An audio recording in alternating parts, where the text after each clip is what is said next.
At the center of the Zeppoverse, in terms of character and world building as a creative process, there sits a question that I often imagine the character of the incorrigible Mr. Zeppo asking of the public from the stage of some show that he's doing in the theater world of the Zeppoverse that we haven't even scratched the surface of in any of the published bits and pieces that are over on Wattpad. But if you imagine like a live version of that meme of the guy sitting in a folding chair with a folding table with a poster board question that ends with "change my mind," with the smug look and often with a coffee mug or something. There's many variations, and I'm sure by the time that we get around to even getting remotely close to some sort of production of said idea, they'll have come about many more.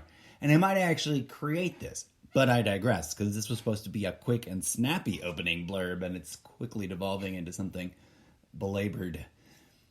Imagine the incorrigible Mr. Zeppo sitting in his finest Zeppo purple and green finery of some kind of quirky design, with his full Quicksilver polymorphic shield face that kind of is mostly featureless, but artist sort of also kind of seems to imply some kind of nearly featureless feature of facial expression that you can't quite figure out, but is also highly reflective, therefore, is usually reflecting whoever's face is closest to it.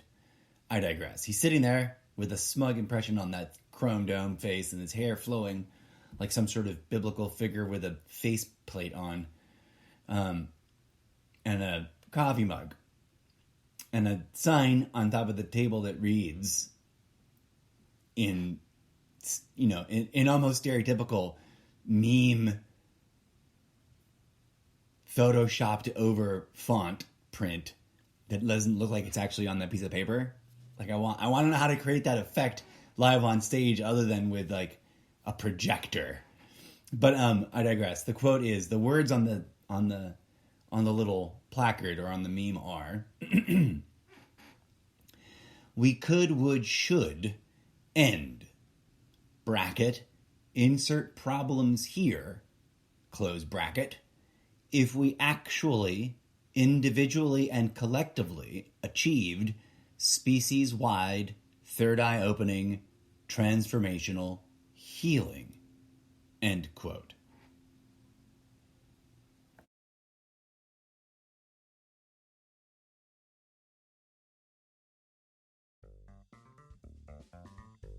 This is the Almost Daily Zencast. Hello, and namaste. Thank you for tuning in to today's episode. I am your humble host, the incorrigible Mr. Zeppo. Let's get started. Change my mind. Greetings and salutations, friends. Welcome to the show. I am your humble host, the incorrigible Mr. Zeppo, accompanied here by my imaginary sidekick, animatronic, trans-dimensional traveler, DJZ, bringing to you the freshest tracks, hot off his computer matrix design interface. Here is the newest of the Discotheque Synthetica for your ears. Let's just kick off the show straight into it with a track to cleanse the mental palate. Welcome, friends, to the Imaginarium experience we create in this podcast, known as the Almost Daily Zencast. Enjoy, friends! With droids sparkling on the cosmic vibes. A DJZ digital audio wave discotheques and character entertainment track.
Imagine that we would or could. I don't know how to work back in the should to keep the triumvirate intact there. Imagine if we were all sitting around discussing whether we should, could, would end any and all problems that we collectively face. Asterisk, I may humbly interject, that we ourselves as a collective, not as individuals, not as generational stratospheres, but as an overall collective species. And yeah, I know, caveat, we're not going to go around blaming each other for what our ancestors did, but we must take responsibility for what we inherited from our own genetic material and its chosen behavioral, creepy, crazy actions in the past. Not so distant and yea ancient ye olde times, too. But I digress. Wow, what an awkward start to the day. How are you doing, friends? Oh, I meant to slowly slide the volume down on that track and tease you with only the first half of it or so. Boop. Sorry there, DJ Z. I didn't mean to, just totally ruin the whole experience. Could we, should we, if we could, should we, comma, would we, question mark?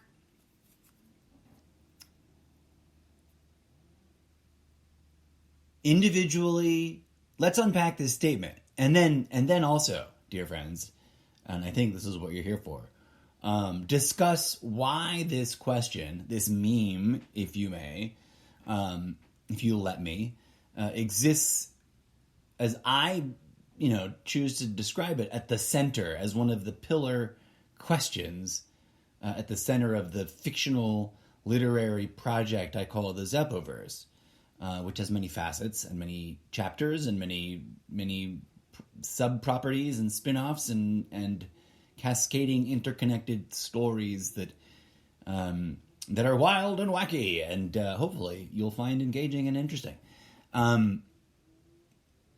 Why am I asking that in literature? And how am I asking that in literature? And am I asking that here in the real world? Whatever that is, whichever dimension you're in, however you measure reality, is this question valid? I mean, that's why I kind of changed my mind. That's why I let it.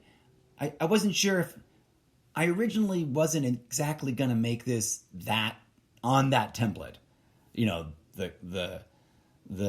I don't know what that meme is called, if it has a name in the interwebs now, in the past, in the present, in the future, or in some dimension I've skipped through or skimmed through. But I've seen it many places, and for quite some time now.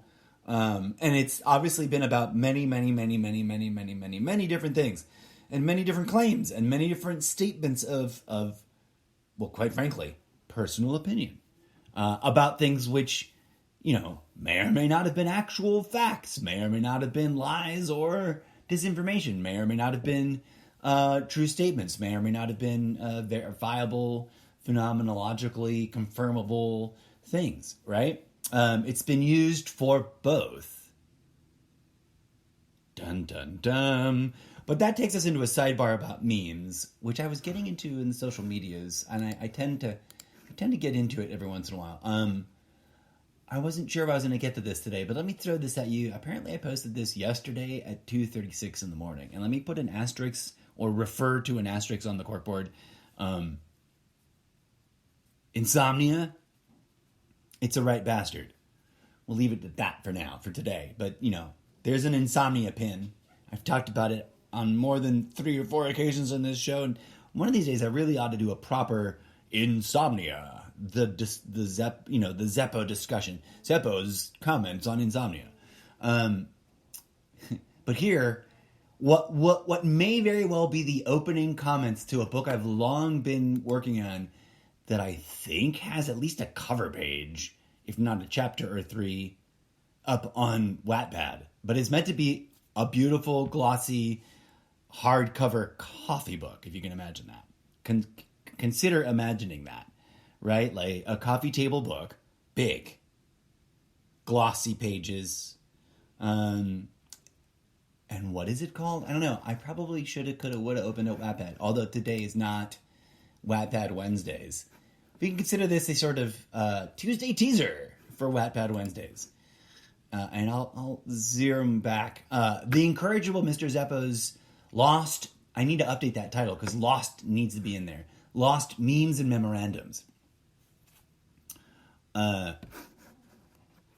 This new thing that just sort of fell out of me at the end of a weird insomnia jag. Actually, I don't know if I'm ready to call it the end, but it's been a weird fortnight of like insomnia and then sleeping at odd times and feeling okay, and then trying to like go, okay, I'm gonna do this schedule, and then it getting wrecked by new insomnia at the new schedule.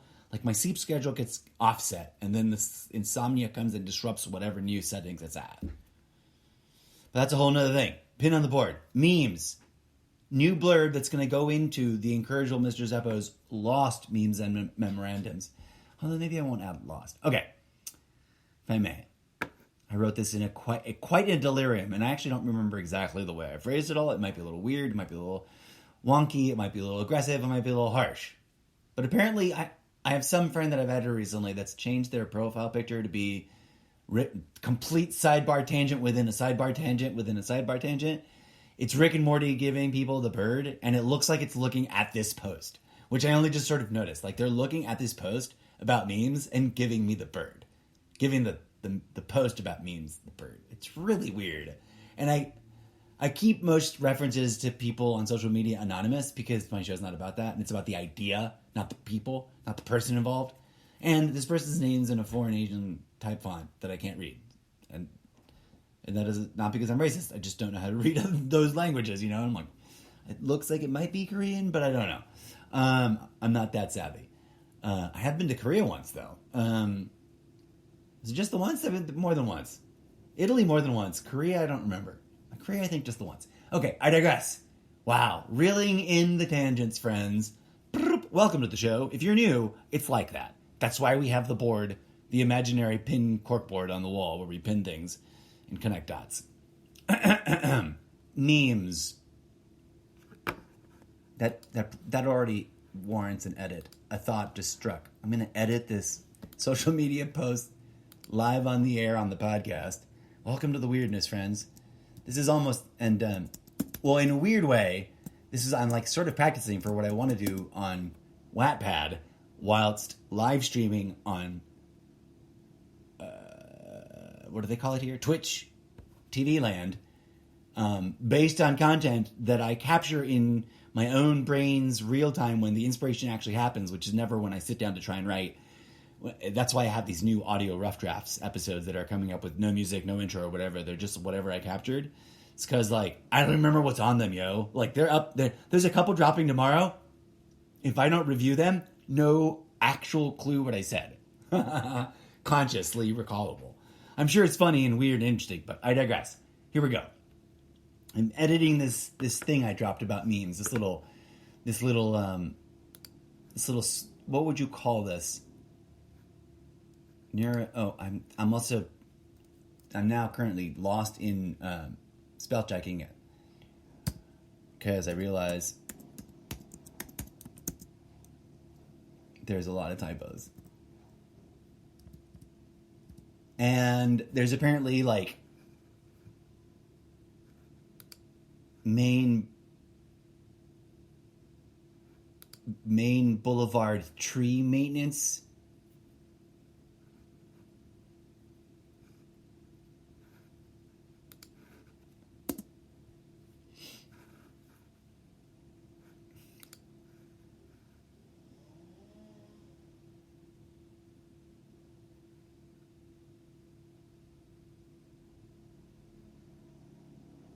We're going to cut that because it was redundant.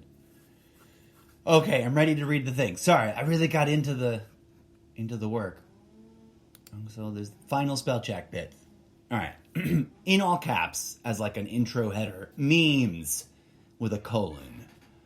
And this is all I'm quoting, right? I'm reading to you the edit now. Quote, memes, colon. I love memes, but here's a harsh reality about them. With a dash, right? Well, a shit ton of them are obviously from the system of oppression and are tools of deception. I see people on every side, and I mean all imaginable sides of every possible division-driven wedge issue. There should be a comma here. Or not a comma, what do you call it when it's a comma and half a colon? Posting garbage, judgmental, neurolinguistically manipulative memes that are clearly hypocritical, misleading, intellectually dishonest, and obviously malarkey. And people post them as if they were hard, cold facts in bunny ear quotes. ... Which they clearly aren't. Not a lot of people are interacting with that. But I want to put it out there, friends. Discernment. Like a really, really simple case study example. Okay? And I don't want to go harping on any individual here. I'm not. I'm pointing this out at a meta view as like there are trends in the world of our internet located social discourse, public discourse. And this trend is visible not only, on certain subjects or on certain platforms, but all over the place, with variations and extremes and whatnot. But the trend is there's always sort of like a backlash of mocking and judging those people that willingly choose to participate in any sort of wave of social media support for insert a thing here, right? We can get into like really obvious, recent, real world, current event examples. But my point is in the backlash. There's this, and in any meme that's part of like an overall wave of some sort of dialogue vis-a-vis meme. You'll get into like memes that are responding to other memes about whatever the meme said in its original memehood or in its original meme form, and then whatever before it got into its own variants, because memes will come out and then variants will exist, but there's also like the ones that are about judgment, right? Like, time to mock and ridicule the people that are talking about this new issue because it's the new issue to talk about. And it's like, isn't it weird that the people that are judging and mocking and ridiculing those who are like doing that are doing that because there's a wave of memes telling them to do that. Just like they're implying is happening to the people that they're mocking. Bum, bum, bum. And then there's just all kinds of permutations of the whole variable of like, there are memes that are, of course, someone's earnest, real-world effort to capture something they care about that if they think is true and share it with the world.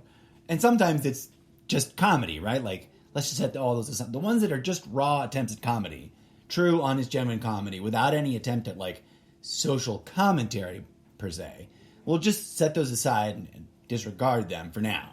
In regards to this particular weird tangential discussion about memes and my concerns about them. They're great memes. All the great ones, dropping truth bombs and telling something, great. But you have to have the skill, dear fellow ambulatory consciousness beings, coping with a strange, hyper reality that's both mental and physical, objective and subjective, and ever increasingly complicated as we continue to create ways to immerse ourselves into the way we represent data and information and cultural memes to ourselves. And I say that with the caveat of knowing that memes predate technology. So, tangent inside the sidebar of tangents. This may sound like a crazy thing to say, but to the best of my understanding, and I don't remember where I got this, and I don't think I'm making it up, and I'm sorry I don't have a sort of, university level freaking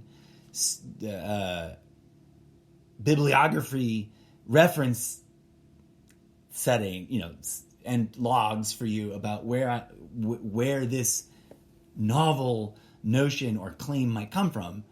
But I think if one were to go and ask, like, those who study language, they would agree that unofficially, like, not in a sort of hyper-recognized, culturally normalized way, but in a real, tangible, they phenomenologically existed in a way that's measurable and definable, memes totally predate computer technology, because they're a form of human behavior, not a file of an image with text on it, right? We associate the word with, like, the picture of our favorite meme, whatever it is, or, a vague reference to the idea of the memes we see online, which are increasingly of various formats: animated, not animated, static, not static, increasingly interactive, I'm sure. Soon there will be immersive 3D memes in the whatever you want to generically call the ever more immersive and accessible hyper internet of like VR internet, which us futurists, if I may declare myself some sort of literary genre, it's sci-fi futurist, or just futurist. I don't know, but I guess traditional sci-fi and fantasy will suffice. But I'm also, in asking these questions and in world building my world, I am trying to, in the way some might say, the greats of science fiction have either consciously or unconsciously strived to do, which is sort of not predict, but envision things that are highly probable, mixed in with some impossibilities, right? For funsies, for effects, etc. But all of my work is deeply rooted in reality, in questioning reality, and in a knowledge that I've long, and here the language gets tricky, knowledge I've long believed to have gained in a tangible sense where it's no longer a belief, although I just propped up part of that statement with the word believe, but I was using it colloquially as into, like, I recognize this to be, which is a known usage of believe, as opposed to any kind of pseudo-religious or actual religious associated term of usage or modality of the word belief, meaning to have faith or blind faith in religious dogma or in the reality of something. But I digress. Always, always, always one of my strongest critiques in society is that we literally need to revisit and refine our language and disambiguate our word usage. But put a big old pin on the corkboard about that. Because now, I've just totally derailed myself personally, narratively. Right, the question. Let's get back to... and we were about to log into Wattpad. We did log in. We successfully logged into Wattpad. Such a weird feeling, although I welcome it. There's this like mild neurotic anxiety about activating this new portion of my project of projects. Programming note. I'm going to hopefully, in theory, knock on wood, be doing a sort of slightly increasing amount of this kind of hybrid work as I kind of, if you could imagine me going through a wheelhouse of different projects, right? And I'm literally envisioning radial menus like on the Xbox platform, like I forget which game it was. Oh, in Apex Legends also, there's a radial menu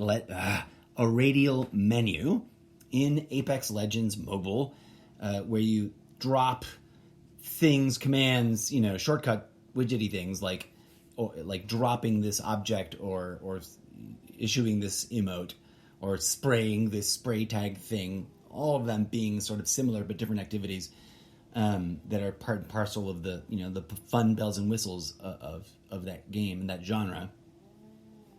I digress. I have this wheelhouse of projects which you can explore.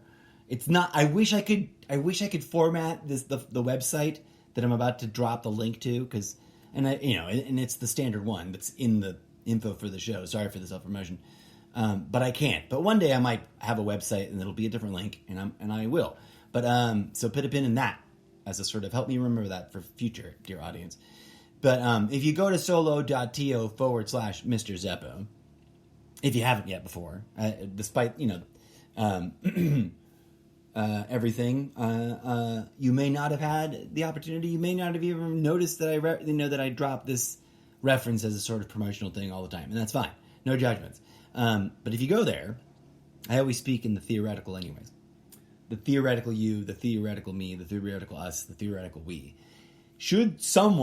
Were someone to go right now to solo.to/Mr. Zeppo, they would find a collection of links organized sort of around the podcast and the platforms, the various platforms where a user from around the world could, that might already have one of those popular podcast platforms, go, oh, cool. His podcast is available on insert name of thing here. And I've already got that. That's my favorite insert name of thing here that I like to use to listen to people's podcasts. Great. And they click on it and it takes it to my show in the thing that they like to use already. And for those who've never listened to podcasts, boom, there you go. You can compare and contrast and pick one. Or just go to the home page. All right. This isn't just meant to be mindless self-promotion. This is a programming note before I get to the main actual philosophical discussion of the question as proposed at the beginning of the show. The Wattpad is woefully out of date, and I'm the first to admit that, right?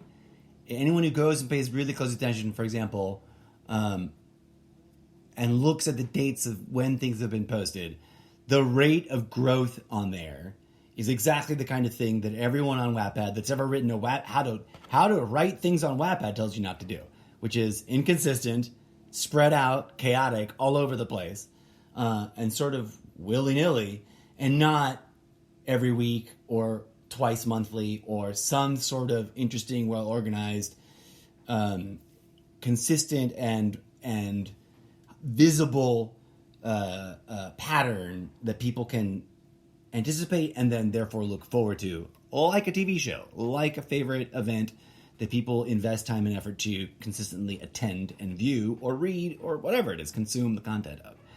The same kind of advice is always very valid and often repeated and reshared and reconfigured and reimagined in ways for people on all the social media platforms about creating content for the other users of the platform there.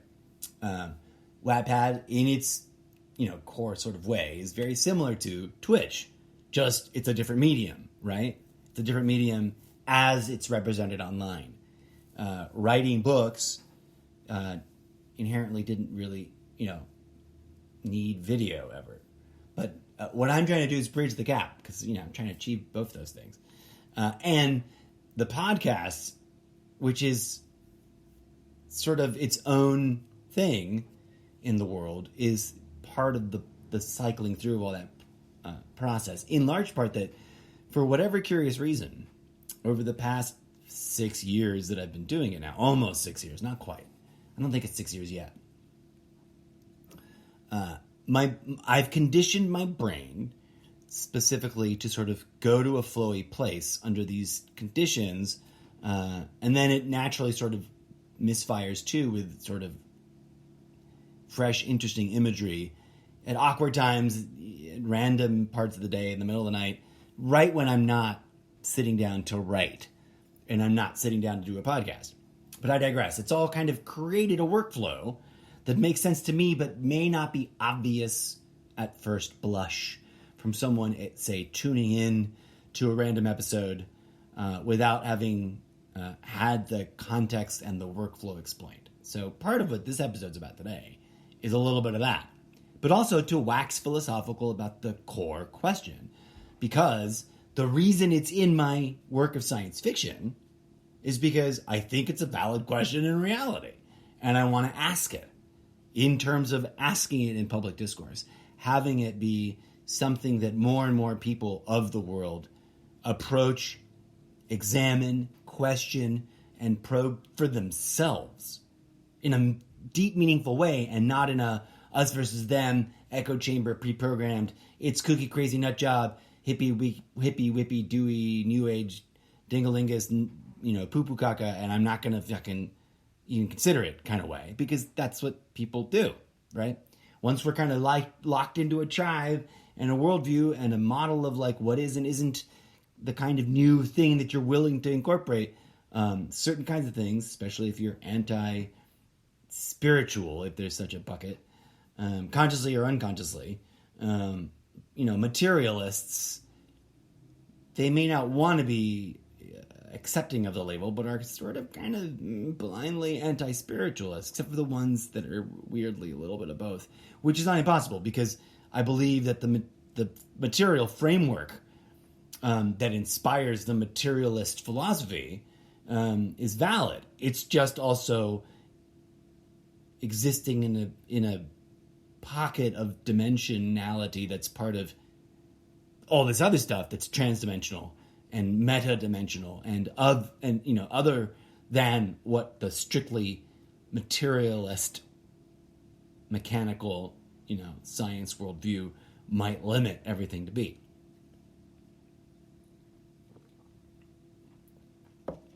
Okay, but I digress. Here we are, talking about strange, wacky things as part of a podcast that's sort of about bridging the gap between these different cycles in my workflow, I guess is one way to describe it. Not to sound redundant, but, one way of presenting it to the world is asking, what would you do? Imagine, dear audience, sit down, kick back, relax, take a deep breath. If you're smoking weed, take a hit. I mean, not if you've got to get up and drive and go to work or nothing, right? Not if you're currently responsible for other people's safety and security and or operating heavy machinery. But should you happen to be listening, and safety and comfort of your own home and privacy of your own home, and you're in awareness of what your local ordinances may or may not say about it, etc. Because I don't just blindly endorse cannabis use. There's obviously times and places where it would be not just inappropriate and ill-conceived, but just plain wrong to do. And I say that as a lifelong cannabis enthusiast. But I digress. Take a hit, right? If you don't smoke, respect the fact that those of us will, and are currently, as we're all listening to this collectively, in the shared mind space of whatever happens when we engage with audio, and that allows our imagination to sort of wander and eventually sort of generate its own video feed to the audio, right? The Imaginarium space where we sort of almost create a virtual reality of our own that's built on the input and the cues and ideas being communicated to us across the medium. What would you do if you were confronted in your real world life with this question from someone that you had met long enough ago that you felt they'd passed whatever your basic, screens are, that you're comfortable with them as like a respectable part of your social cloud, your social network, right? One day, you and this individual, acquaintance, buddy, pal, friend, whatever level you think they might have fallen at. And I'm thinking someone that's like, generally accepted and not outside of the bounds of some trust and, because you've accepted them and there's, you're sharing time.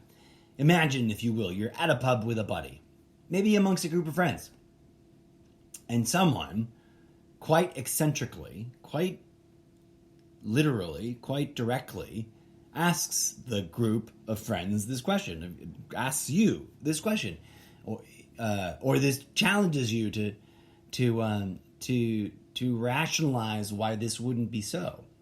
We could, would, should, end, brackets, insert any and all problem that we've created for ourselves here, end of bracket, if we actually, individually and collectively, achieved, and I think that's a key word, not tried to, not pretended to, achieved. That means you can see that it is both possible and real, right? Because all the dismissive arguments that I imagine preemptively are going to be preemptive arguments of like, well, that's a bunch of garbage, it's not real. I'm like, okay, fine. But what if it were? And then we achieved it. Would we not implicitly, inherently, or as some part of the process, maybe implicitly and inherently are a little bit strong, but as maybe once we got there, we'd be like, oh, now we know the solutions, right? If we actually achieved all-inclusive, that's missing. It's obviously part of species-wide, but I want it to be concrete. All-inclusive, as in no individual gets left out of this, and not in a tyrannical top-down kind of way, but in an organic, we unlocked the achievement kind of way, right? And I should add the triumvirate over here. We could, should, would. Or should would be the middle one? I don't know. It doesn't matter right now. We'll fix that later. And insert problems here. If we actually individually and collectively achieved all-inclusive, species-wide, third eye opening, transformational healing. And I should put healing in all caps always, because that's transmission right there. That's not just, we're like sending it out. We're emitting it. We're imbuing that word with the power. Kooky, crazy sounding, I know, but it's part of the literary fictional world that I'm writing on Wattpad. Keep that in mind. I'm also asking, what if in the real world, ... But I'm not focused on that part, right? I'm trying to craft this literary meme world that my character lives in. So let's talk about that. Let's unpack the sentence. What the hell did I just write? We could, should, would. Oh, wait, yeah. Would should be in the middle. cut that. Put that here. Oh, we could, would, should. Should. I'm not going to all caps it today. Maybe we'll all caps it later.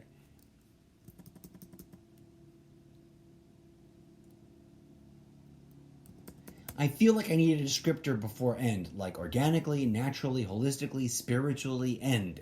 You know what I'm saying? But, anyways, I'm going to pack it. Healing. All caps healing. What does that mean to me? In the literary world, in the world of the Zeppoverse, in the mind of the character, the incorrigible Mr. Zeppo, healing is not just what is described and defined in medical dogma. Not just something that happens in hospitals under the care of doctors, but the driving force of the universe itself. The very mighty, bizarre clashing of black holes, that destroy galaxies but give birth to all new, all new ones, all new cosmic structures, some of which we can sort of visually see and measure and describe, some of whom we cannot, either in entirety or in partiality. Whoa, what did that guy just say? I can totally imagine like a character, like if I was saying, if I was the guy saying this to you that I've asked you to imagine at the pub or coffee shop or tea shop, if we were in somewhere Britishy and Englishy that had tea shops with little pastries and really, really traditional British tea, right? Wherever we are, the library, we're at Disneyland with a group of friends, and I'm that weird extra friend of a friend. Somebody brought me as their plus one, and none of y'all ever met me, and here I am, sort of expressing myself about this and asking this weird change, but it's a question in my mind because I'm like, go ahead, change my mind. I don't want to act as if I'm presumptuously already convinced of my own self-righteous correctness, because it's not coming from that kind of place. I just, at a real level, let's get really tangibly personal here. On a personal note, which I kind of think I should spin off as its own sub-series of the show where I can talk about things really personally and not in other formats, like not as public discourse, but as like an autobiographical sort of perspective. But on a personal note, I will say that this concept, this sentence is something I've been working on for decades, and it's me expressing like my challenge to the world, to humanity, as an individual, like in my real life. Like if there was one thing I would want to be known for, remembered, if it should be called out in my obituary. Whatever else goes on in my life, whatever does or does not happen with this project of projects that I'm slowly grinding into some sort of online content creation, millhouse for myself, a studio, if you will. As I always say, an imaginary studio that currently only exists in my mind. And not just for lack of capital investment income and whatnot, but plenty of reasons why it sort of currently only exists in my mind. But I digress. And I want the world to contemplate it. To set aside all the reasons why you might just sweep this under the rug or drown this baby in the bathwater and chuck it out the gargoyle drain spigot, right? Which is where that phrase comes from, is when you all had to tip out your bathtubs into stone-cut channels through the rock wall of your castle. and apparently on occasion, babies that got drowned in the bathtub, that's a gross imagery and I apologize, but there's also like a wisdom in the same way that, other crass sayings from ye olde ancient times, attempt to convey. That's beyond literal babies, if I may be so bold as to remind everyone. Healing as the core driving mystical, magical, admittedly then it gets kind of silly sounding, right? But mystical, magical, living force that drives whatever this thing we call the cosmos is, which is it's not a place. Place is a really weird and intangible thing that only has to do where the hell your body is, right? If you really think about it. When you're home, you're at that place because your body's in the box. When you're on the streets, it's because your body's there. That's where that place, that's the only reason we invented the word place, is to identify, I was at this place. Places are locations, not functions or features of the universe. I mean, I guess inherently they are also simultaneously. But like, it's all about, language is always so limited that we get caught up in weird rhetorical loops. The critical problem with the word place that I have that kind of chaps my hide is that it has a very seemingly benign, very sort of passive, aggressive, deeply sublimated, it's kind of not spoken out loud, implication. Places aren't alive, right? It's fantasy to depict a living place. It's the language of cartoons and science fiction. Given that that's our postmodern context, all Aboriginal, ancient, tribal, mystical peoples took it for granted. It was a part of their cosmology. It was an inherent understanding that they'd achieved somehow that this place is alive. That whatever the universe is, however large you think your scale of understanding comprehends it, whatever it is, it's a living thing. It's a living process. It's a living collection of living procedures, both architectural and biological. And so, establishing that understanding, right? Think of your own body. What does your body do? It grows. What is healing? A form of accelerated growth. If you just go to straight thinking about, paper cut on your finger, suck the blood, make sure there's no weird grit, you didn't get any chunky, especially if you were working in a, dusty environment or whatever, dirty, you're standing around people who were sick, coughing. You take care of the wound, especially if it's bigger, more problematic than a paper wound, right? Like, I used to beat myself up and get gashes and wounds and pokes and get kind of bloodied at my my primary work gig in the theater industry, right? At live theatrical performance venues, which is the places, the kind of places that I did this kind of work, you can get beat up. But what's the point? What happens? To finish grounding it and why I brought up theater, a fond memory, one of my fondest, is when I had taken some time away from being actively part of this theater's work crew. And on my very first day, I totally stabbed myself with a blade, right? Like, I was doing something. I wasn't fucking around. I wasn't playing with a knife. I wasn't being careless. I was doing something almost correctly, but not quite. And then sort of one little sort of miscalculation, and I just and a bit of more, I unleashed more pent up force. I was trying to cut something with a industrial blade of some make and model. I don't remember what kind of knife it was, but it was a weird knife. It was my knife. And it was appropriate for me we work with blades in the theater all the time without it being weird or creepy or wrong. And of course there's plenty of ways you can use a blade that's weird and creepy and wrong, but I digress. I'm trying to dispel some distracting, alarmingly awkward, momentary memories, of times blades almost broached that critical boundary with me, people with blades.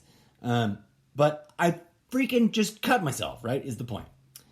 And why is that important? Why are we talking about this? Because what could I do? What did I do? It wasn't so bad that I needed stitches. I was sent to some urgent care, storefront doodle dad under workman's comp. Got it cleaned out, got it looked at, got a tetanus shot, thank goodness, because there was, plenty of rusty metal. The stuff that I was cutting was like dusty, several months old tape that was holding together airline like woven cable. Now the tape wasn't holding the cable together. It was just tape. There was a crimp. There was an eye formed by crimping the cable together with a secure metal. The tape was just there to sort of prevent people from poking themselves on the sharp pokey end. And whatever, the tape was crusty, and who knows how long it was. It was probably years old. It might have been decades old tape, literally, because it was on the lift line for a pipe above the pipe. So it wasn't something part of the install. But we were stripping things down to the bone because it was like beginning of year maintenance. Now, anyways, that was all just a lot of over-contextualizing an injury. My point being, I'm just bringing you to the illustration. In all intellectual honesty, imagine if you can relate to a moderate, not so severe flesh wound that you could do very little for beyond cleaning out, sanitizing, and then sticking together with even if you get stitches and you sew it together, right? What happens that we call the healing? Hyper-accelerated growth of the cells at the torn edges of the wound, gap, slash, gash, whatever it is, towards each other. The whole point of getting stitches is it facilitates. I might have gotten stitches for that. No, they cleaned it, they gelled it, and they like taped it shut really good. They sent me there to make sure I hadn't done any damage. And a doctor looked at it really close and said, no, it was just fine. It was still just dermis. But I digress. It's the accelerated healing that's like important, right? Like, what does every living thing do but grow? And healing is accelerated growth. What's my main criticism of postmodern society, both in reality and in my literary fiction, is that, for better or worse, even those that might consider themselves well aware of the situation, and I'm not pretending to be better about that than anybody else, I'm just saying even the best among us, we're living, even those that know that, like, we are, like, I include myself in this, like, we're living in a sort of blindered, shuttered, filtered down, limited perception of reality, because we have not empowered our development, our evolution. We haven't fueled whatever that leap in growth that will get us to that which seems implied by the spiritual traditions that I'm constantly referencing in the show. And if you want to know more about that, in a very academic sense, in a very real world sense, the pin you're looking at the corkboard is all of the unauthorized and explicit readings episodes, some of which go way back, are quite old, and may seem really inconvenient or difficult to find if you're scrolling. But try searching for both the acronym for the title and the title. Include those as keywords. Unauthorized and explicit readings. I shoulda, coulda, woulda, most of the time, hashtag those. So once you find one or two, click open to like the profile pages of them and then try to find the dates in the area and see if it can let you scroll around. I should interlink them. That'll be a lot of work to go into the descriptions of all those old episodes that are like mini-series and interconnect them. Like, don't forget to check out these other ones. I need to do that. That's a whole week's worth of work that And that's what I'm talking about, the wheelhouse. One of the things, I'm going to add that to my list of things to do. Okay, while I take that note for myself, friends, as a neat little live on the air workflow development, I'm going to hand you over to DJ Zed, who's tapping his fingers on his virtual, work pad and looking at me like, why aren't we doing more of the Discotheque Synthetica playing right now? Let us move on to let's move on to doing that, cleanse the palate, and then come back to wrap this episode up, which was intended to be a moderately short to not too terribly long episode, and we're already pushing it to an hour already. So many sidebars, so many tangents. We're bringing it back to what we're actually talking about. Let's finish on this button. If what the body does from beginning to end, and let's recognize and acknowledge, there's a pin on the board already up there about abortion and the complicated issue about the legislation fight that's going on in the world, and the various ways in which life and trying to define life are being used there to conduct that legal argument and not get sucked into that rabbit hole right now, because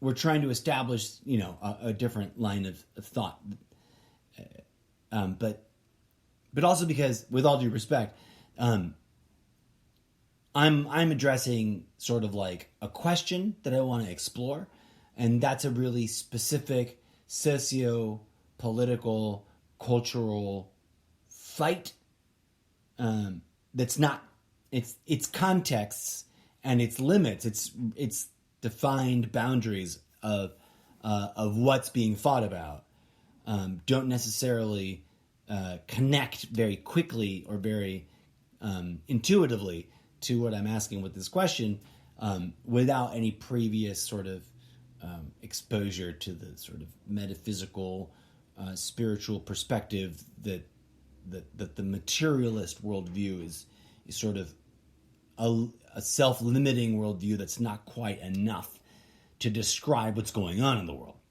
But I digress. I said I was going to play some music, and I got totally sidebarred into a sidebar.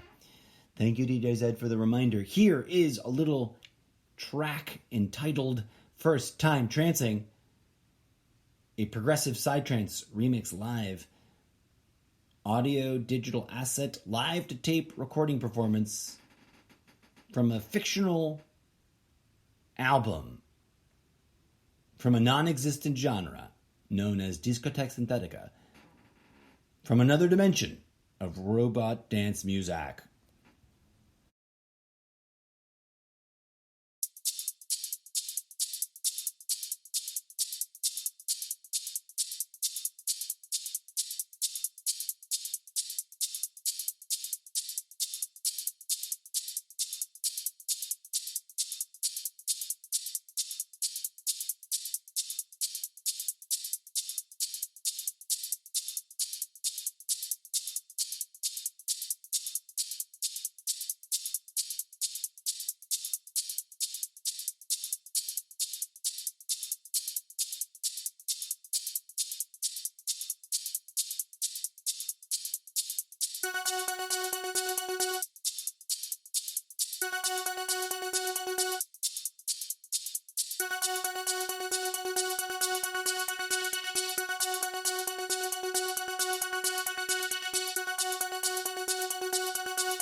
Trippy.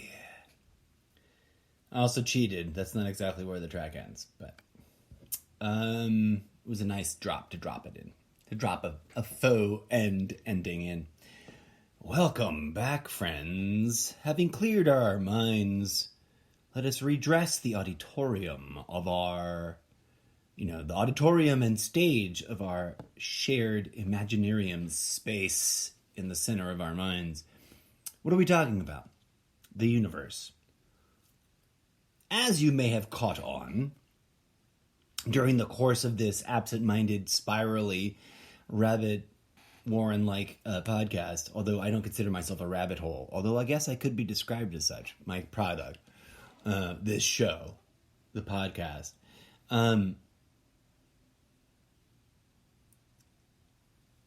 There is a case, in my humble opinion,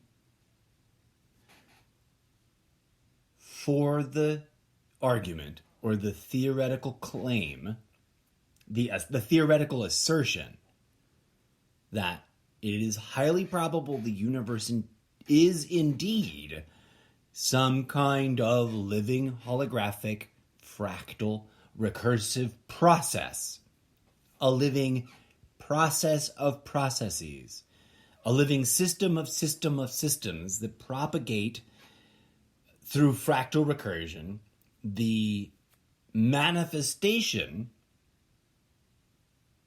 of all of the necessary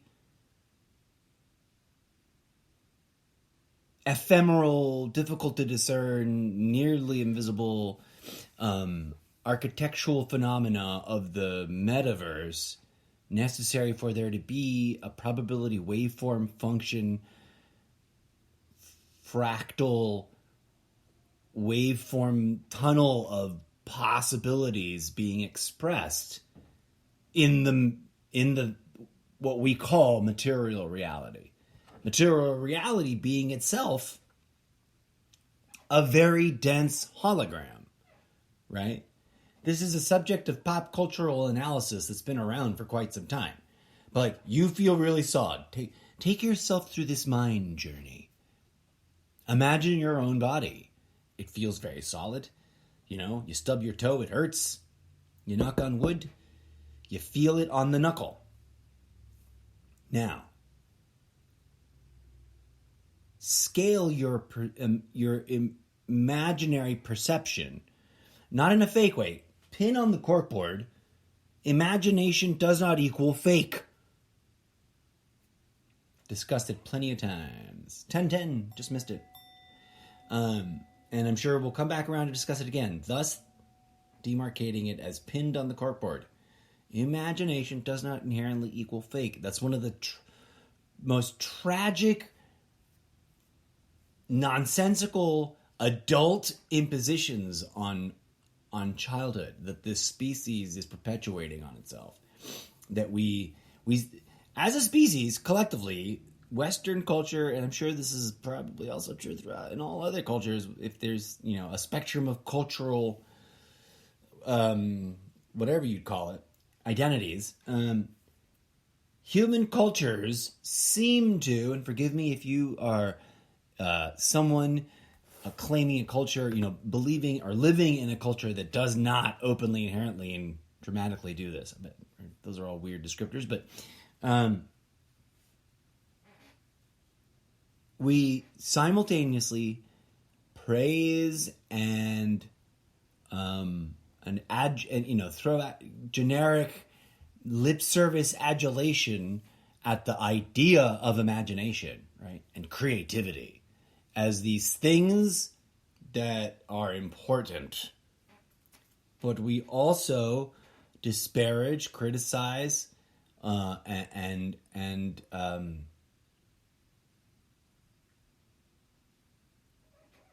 what's the word I'm looking for? Error. Vocabulary file not found. Error. Vocabulary file not found. Ding. Found.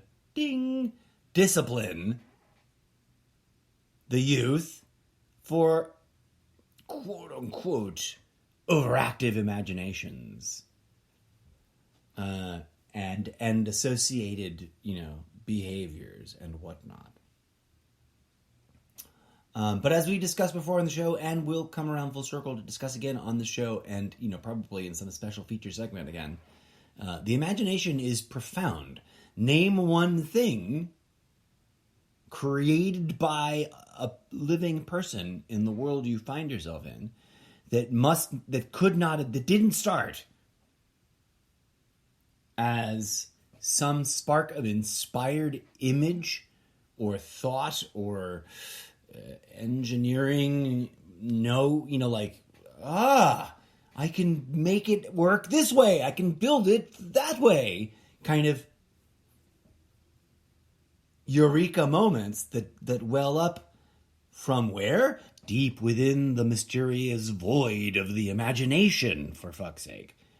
From the Wright brothers, or Wrong brothers, depending on which universe you find yourself in, and their infamous first plane, which technically wasn't the first time someone had built the thing to try and, an early attempt at a plane, to, whatever innovative thing that you're really into, that someone went, aha, bing, eureka, I can do it this way, and crafted something innovative, new.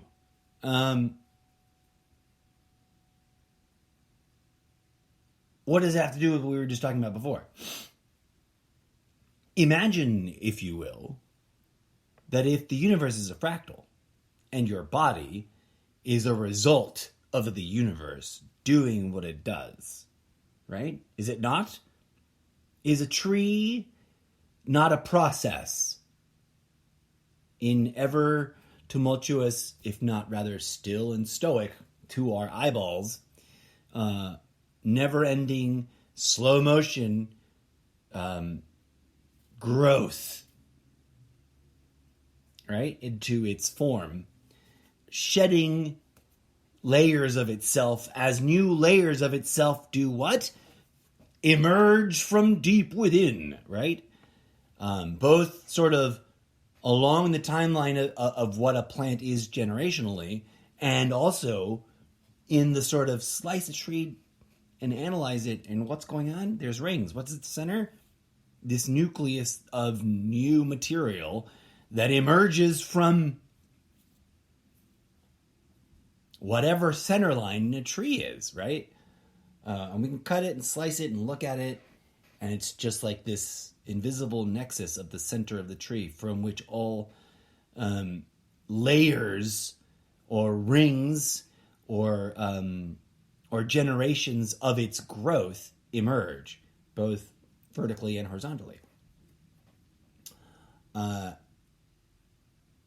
If a tree is like that, if all of vegetation is like that, fruit that we eat, if life is like that, in whatever varied shapes and forms and mix-match aberrations of exploring the construct that is the vessel for living life, a tree being one form of vegetative living life, to differentiate it from animal life, right? But if animal life and vegetative life share enough in common, which apparently we do on multiple vectors, and of course, are recognized as being themselves fractal in nature, thus being fractal recursive processes within themselves, right?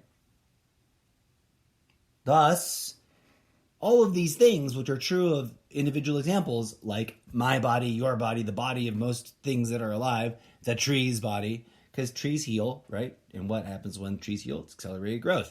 Cells emerge from from within the body of itself through mysterious, often kind of weird to describe processes of cells dividing and becoming an infinite array of expression of form of that which we call a cell.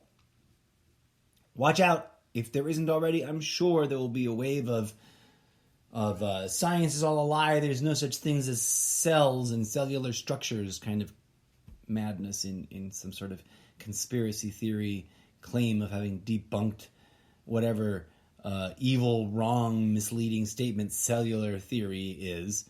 Because, germs don't exist. What are germs but independent single cellular or multicellular organisms that require host bodies, and it's easily verifiable. And no amount of attempting to debunk it vis-a-vis some, argumentation that germ theory is wrong because terrain theory is right.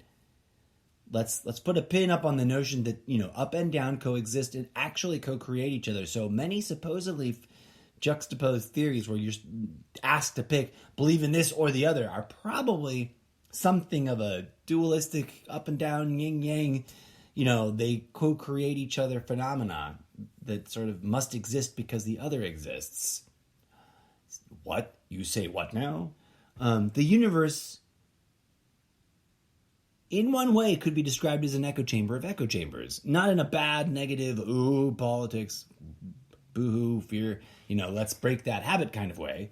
But rather that it all resonates with itself at that level that we have a difficult time parsing, describing, unpacking, and attributing credit for, right? Like intelligent design, creation versus evolution, etc. Most of these theories that we argue about are partial, incomplete, and ultimately not inherently mutually exclusive. So why are we fighting about them instead of integrating them, right? Like I'm constantly reminding people, spirituality and science, not mutually exclusive. Science and religion, not necessarily mutually exclusive.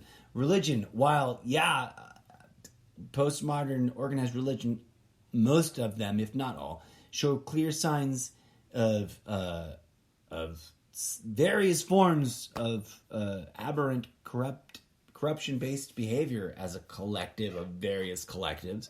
People are people, and human endeavors are never monolithic extremities of absolutism. Put a pin in that. That's something we've discussed and unpacked several times before on the show. Let's get back to this, though, right? Like, there's problems. If we own up to our generational oneness, because we have always been each other, is one of the central pillars of my worldview, both literarily and in my real life. I have had enough. If we may take a moment to discuss that statement right here and unpack it, although it's not inherently in the question being asked, it's critical to an understanding of why I think the statement is valid, right? So to catch everyone up to speed, in case you haven't had time to listen to enough of the podcast to know what kind of ideas I'm trying to wield all together as if they belong to one another. And I tend to think and work in broad strokes and not necessarily from like, I adhere to or believe or subscribe to specific schools of thought. If anything, I'm like Alan Watts meets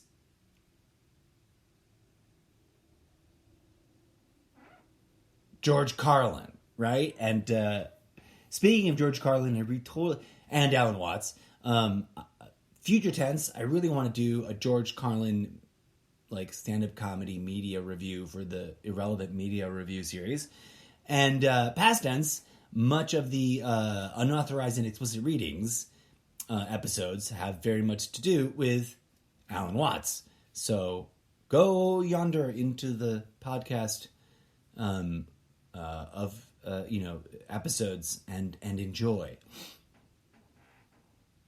And connect the dots between all the pins that we've already discussed in this episode and that you'll encounter throughout the various episodes that is this weird podcast that I do. Resetting myself. The problems that we've created, right, are problems in large part because they cause suffering. And suffering is undesirable. To avoid using the word bad, which has a lot of baggage, and evil, which also has a lot of baggage, and immoral, which also has a lot of baggage, but aren't wrong necessarily. I wouldn't not use them under the right circumstances. But let's say undesirable. No individual person wants to suffer. And we are, of course, yes, individuals. Like a leaf on a tree is a leaf. The leaf is a process, an aspect, a feature of the tree that can be identified and intellectually, theoretically, separated from the tree and measured, cataloged, identified, defined as some sort of substructure that you can conceptually wrap your brain around separately from the rest of the tree, right? But is it separate from the tree? No. Because the word is not the thing. Our analysis of the thing is not the thing. And that's a whole tricky,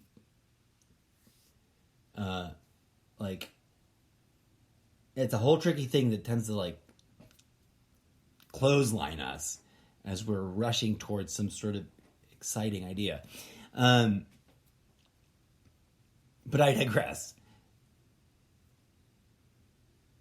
The leaf is inseparable from the tree.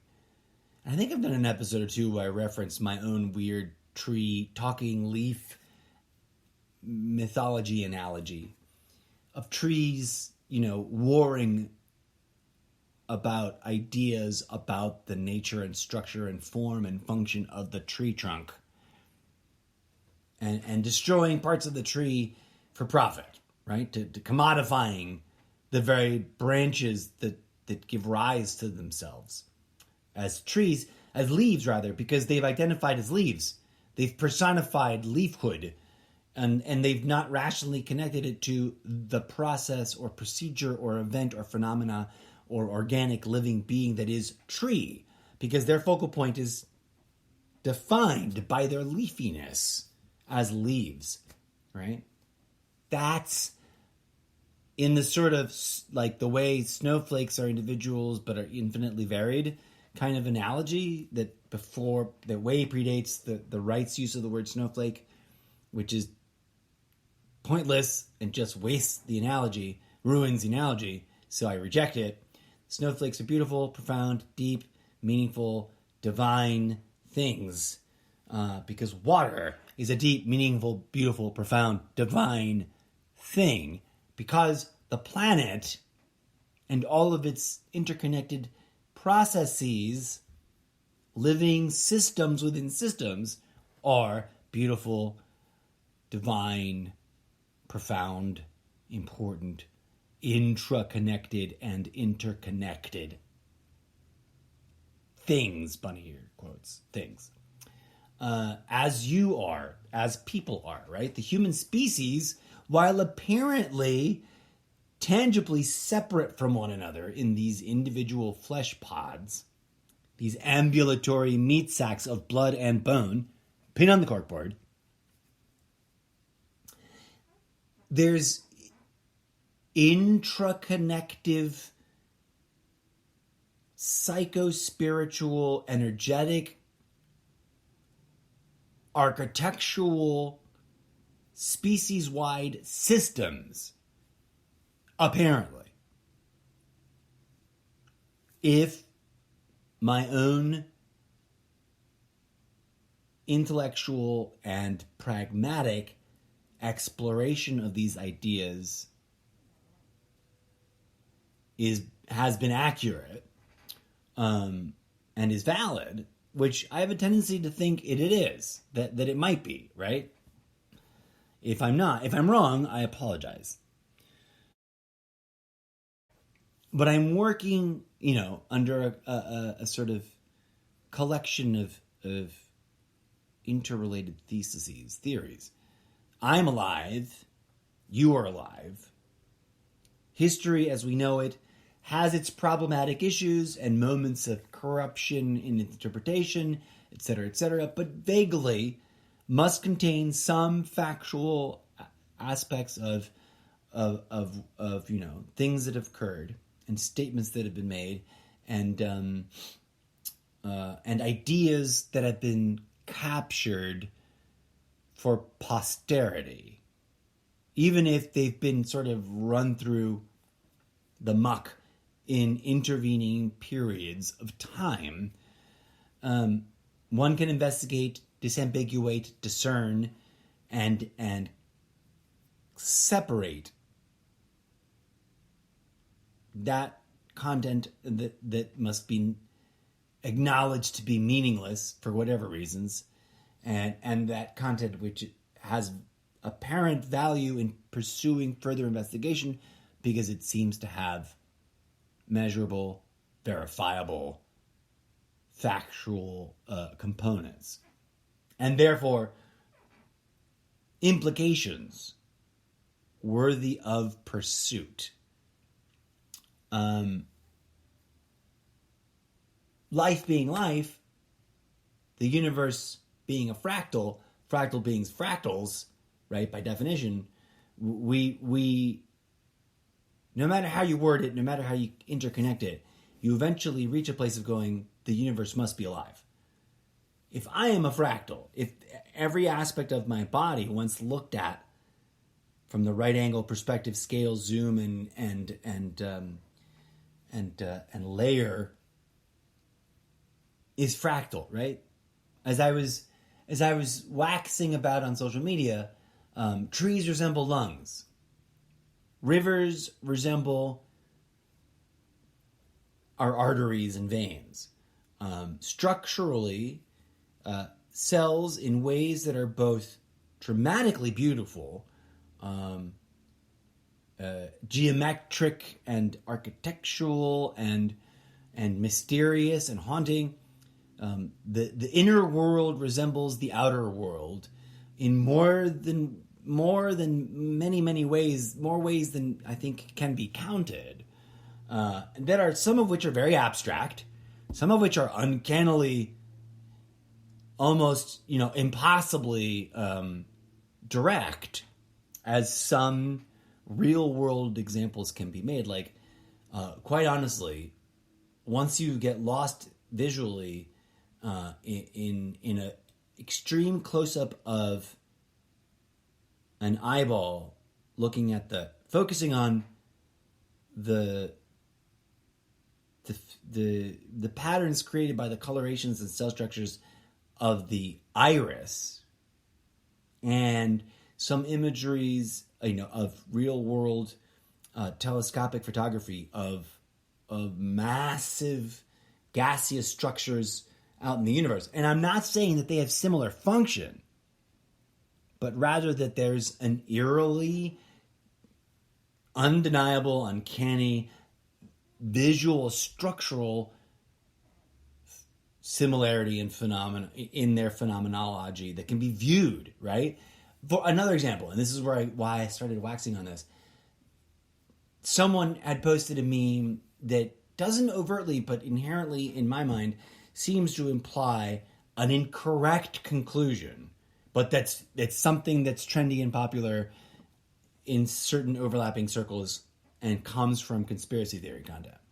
But there was like the rings of a tree from a plank of wood with a cross section to look at that, and the apparent exact same sort of visual pattern, but what you were looking at in the second image that was being compared side to side was like the side of a mountain, and you're looking literally at like a cliff face with many different shapes, cracks, and colorations and sediment.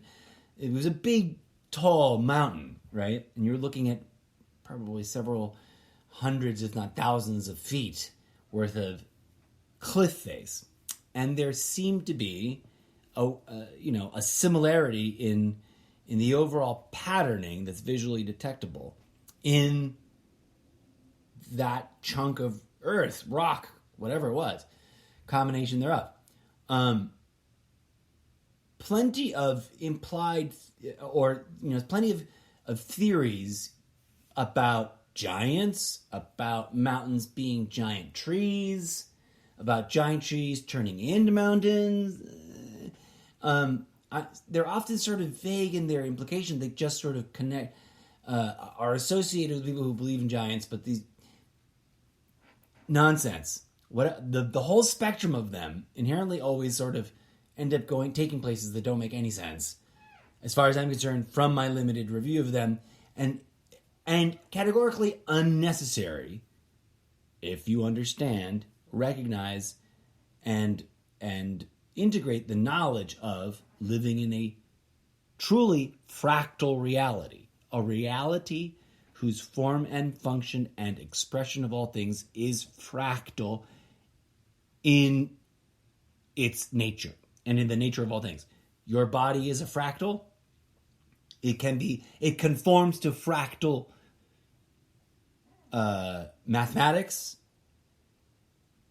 when measured with a fractal ruler, right? If I may craft an analogy on the fly, a classic example that sort of connects the dots here is the reality about the trickiness. There's a mathematical conundrum about measuring the lengths of a coastline.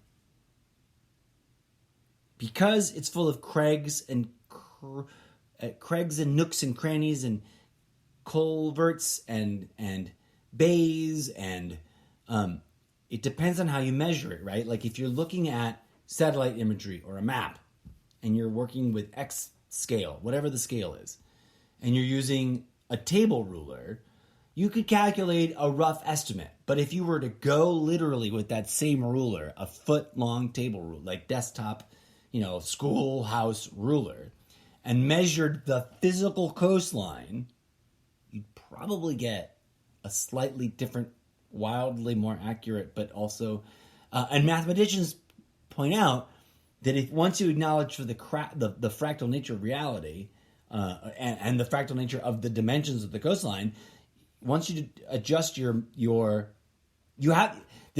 a fulcrum point of action, of doing. If you were literally out, but this also happens with the map, depending on the scale of the print of the map and the scale of the ruler used. To what degree do you cut corners on the curvature of the coastline? Because if you're working with a straight ruler of a foot length, right, you're going to measure in feet, or are you going to measure with an infinity flexi tape, an infinity, what do you call those, like a utility work belt sort of measuring tape? Anybody who's ever measured something with a measuring tape that's semi-rigid, like an aluminum one, as opposed to like a fabric or cloth measuring tape, measuring complex curved objects, kind of obnoxiously difficult, and you don't do that. Unless what you're measuring is just the space taken up by you're not trying to measure the actual length of the twisted, spirally tube that's an architectural piece in a staircase. You're just measuring its top extreme and its bottom extreme for where it fits, for the context of where it's going, etc. For the you know what I'm saying? That's the conundrum of fractal expansion. The more finely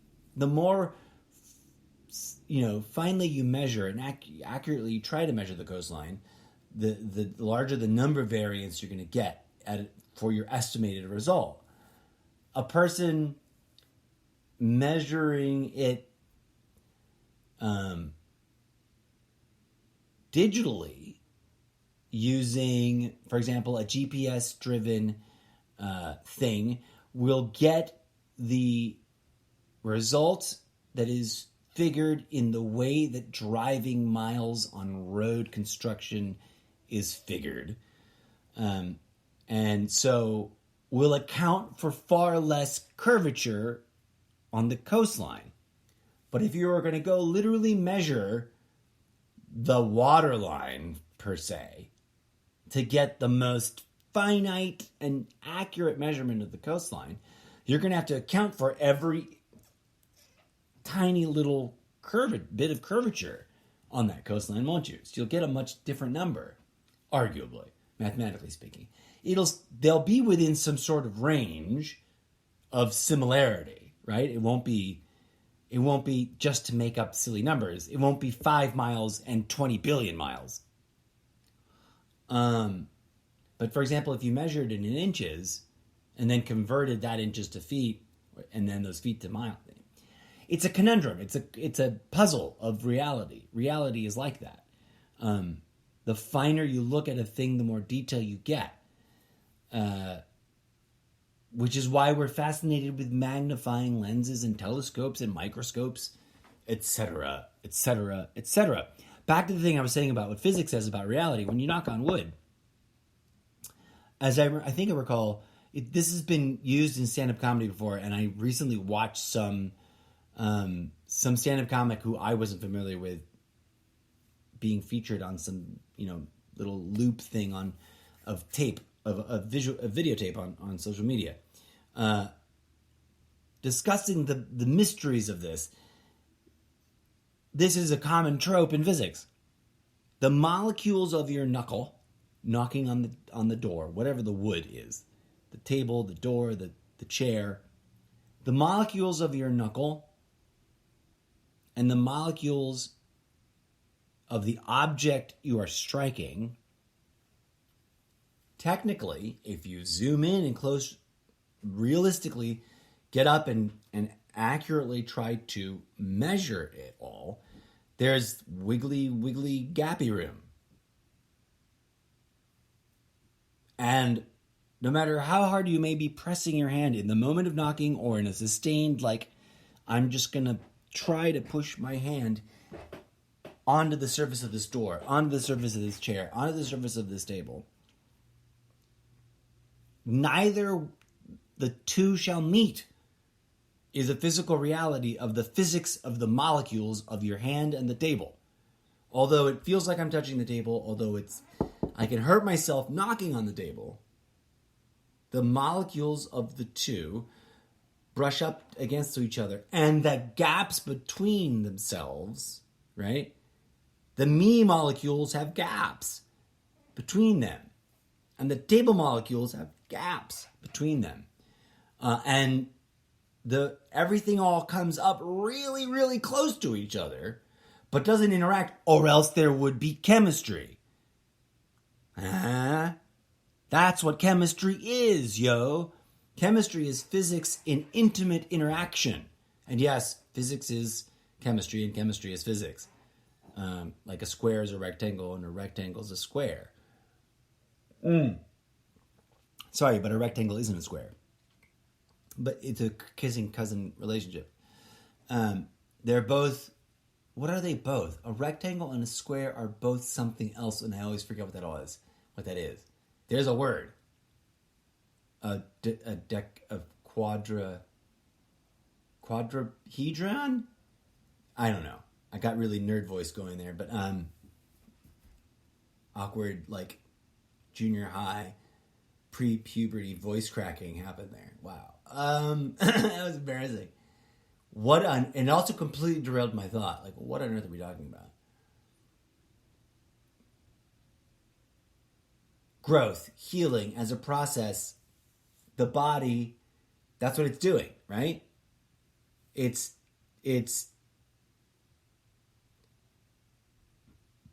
chemistry, it's physics, it's biorhythmic processes that you have and here's the trippy part, trip on this, you have no direct, immediate, conscious, sentence-driven control over what your body does, do you? Your hair grows, and we've talked about this before on the show, and it's a trippy thing. I like to bring it up every once in a while. It's a phenomena that has deep implications, and we can get lost just exploring it in and of itself. But let's pin it to this notion that the body is a fractal manifestation in action, right? It isn't a past tense created object. Of the entirety of the universe.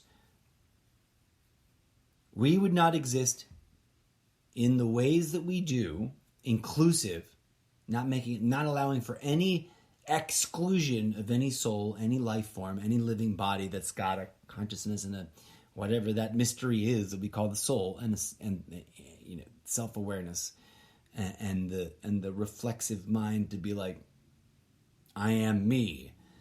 And whilst many creatures in the world, that as we know it and as we don't know it yet, don't quite qualify for the full version of that, they qualify as the evolutionary process that arrives at that, which should not be excluded or prejudiciously, barred from inclusion in the way that we look at things. Life and its biological procedures are fractal in nature.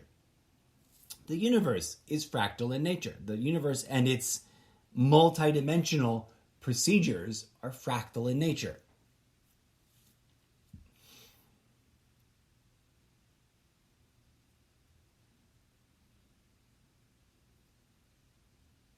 One can therefore understand why I am inclined to describe the universe as the living uterus in which life is gestating, in which you as an individual and I as an individual and all of us collectively as a species are gestating.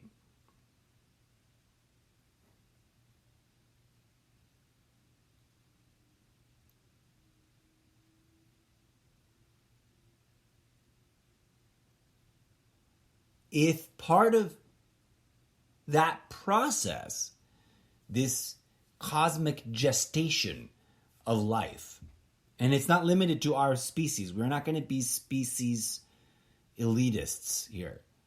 And so whatever undiscovered species may be out there, they're struggling with this same bullshit, brah. They're having these same identity questioning dramas in their collectives, societal lives. And hopefully experiencing the same healing spiritual epiphanies and realizations and insights into what we might fancifully call the cosmic calling towards a collective integration of the light and the dark to sort of evolve as expressions of both light and dark ourselves, right? Towards some pentultimate state of being, some modality that we perhaps have seen previews of vis-a-vis individuals that either, discovered or were taught or re-remembered or organically intuited the path, the internal process and procedures by which this might be achieved. And that in achieving this, right? Remember, we said earlier, it's easy to dismiss all this as hippy-dippy new age nonsense that's not true. Mind you, one of my critiques that's pointed out, one of my world observations is that it seems to me quite a lot of effort is putting into encouraging people, manipulating people, cajoling people, seducing people, straight up conditioning people into knee-jerk, blind response, reactionary kind of, it's all malarkey. From, reincarnation is fake, spirituality is fake, tarot cards are evil. There's so many examples of bias-inducing tropes in the world that fit into my whole theory that we're literally being distracted, not by some particular group or another of human individuals, but by the human ego itself, individually and species-wide, interconnectedly, as part of the ego network construct's effort to keep us distracted from engaging in the healing spiritual practices that would heal and reintegrate that malfunctioning, short-circuiting ego mind, in its current form. That is the trauma. That is the spiritual trauma that we indicate when we say spiritual trauma, that, we're talking about callings in the world. And if there is an answer to the question of meanings of the universe, we get somewhere. If it's a living holographic incubation chamber, to coin a different term, that's alive, a living holographic fractal recursive gestation incubation chamber for any and all forms of life that evolved towards personhood and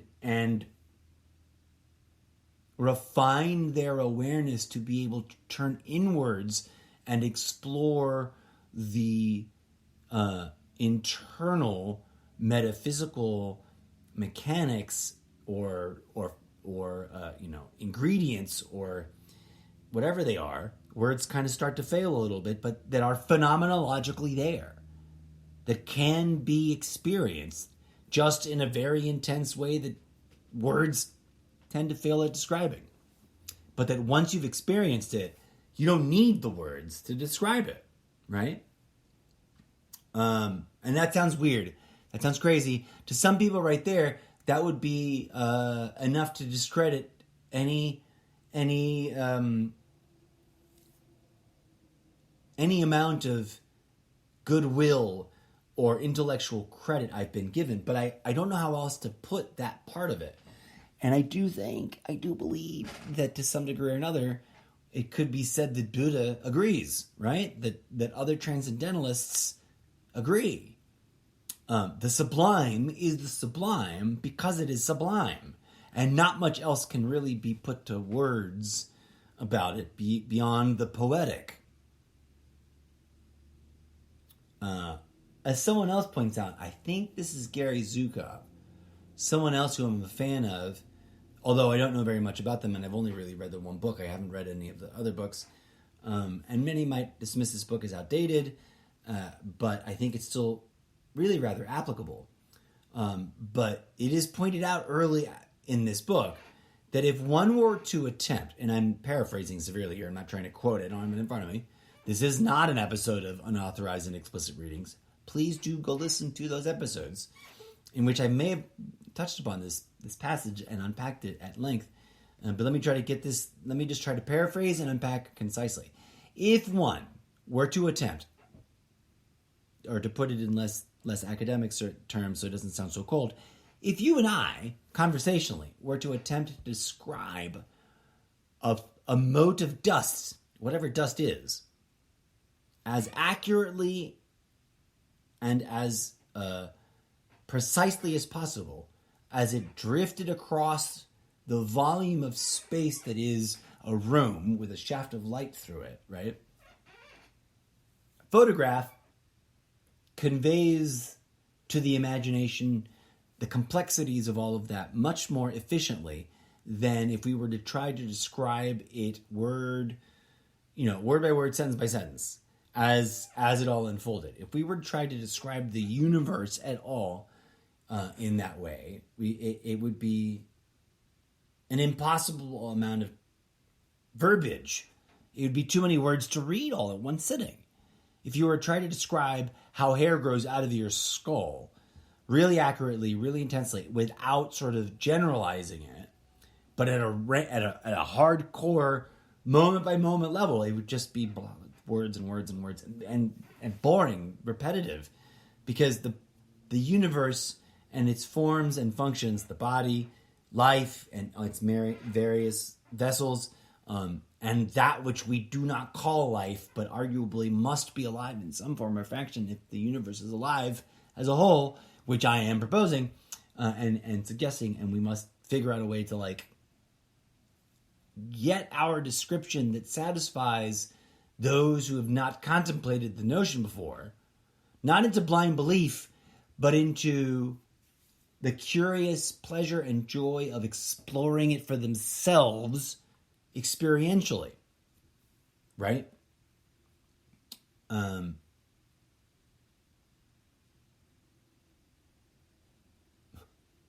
another moment of momentary derailment.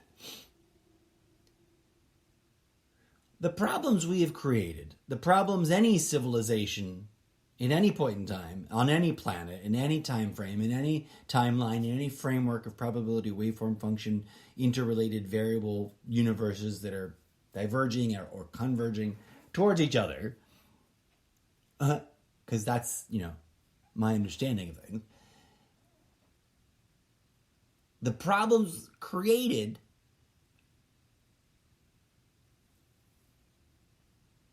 cannot be solved, as Einstein in this universe so aptly pointed out, with the tools used to create them. Right? We give that. We're taking that as given. The problems created are simultaneously collective and individual, and there's a diversity of impacts, of level of impacts, of severity of impacts.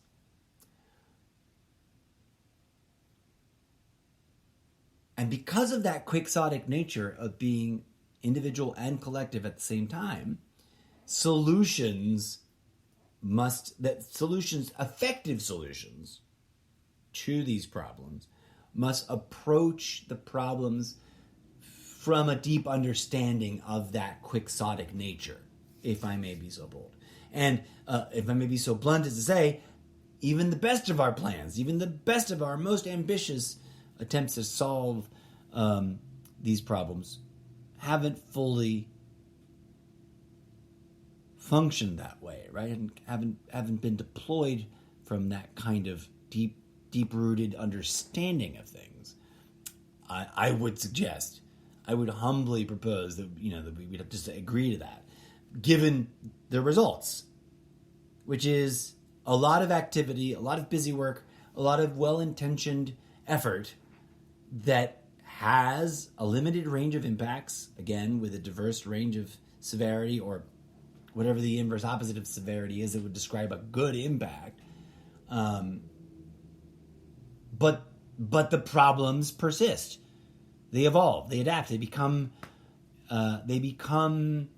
empirical forces which we humanize and or what's the word? We mythologize, right? Like war. War is a mythologized, personified, deified, and then re-objectified thing that we almost we've given enough intellectual energy in the form of belief to, that it appears to have its own living, rhythms and flows and cycles. But many would objectively disagree with that and charitably call it waxing poetic. I digress. And I must wrap up this episode because I have been rambling quite at length. I humbly suggest to you, dear friends, that in reality, in the real world, we should challenge ourselves to investigate this question. Not to take it on as blind faith, not to turn it into some sort of dogmatic template for dogma that must be bullshitted and oppressively distributed, but rather, who would love to really, sincerely, genuinely, and earnestly solve some of the problems that we collectively face, right? Very few people would be like, fuck y'all, I don't care about the problems, let them rage on, I'm fine, you all can suffer, I don't give a shit. But there are those who would, right? But that's one of those things that's like problematic, laughable, sad, but irrelevant as an opinion. Until their behavior is actively impeding and or endangering those trying to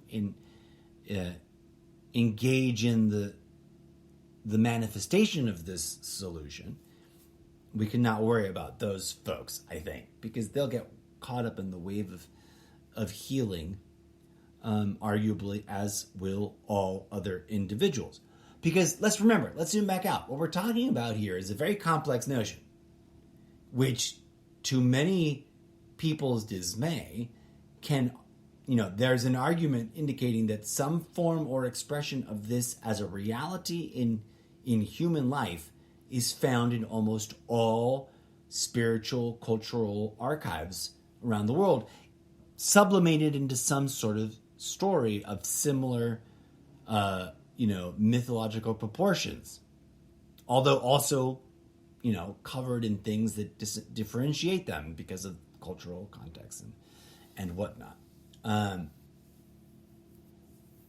that to many Christians' chagrins is explicitly what I believe, what I've come to the intellectual, rational conclusion is the true thing that's going on with the Christ story.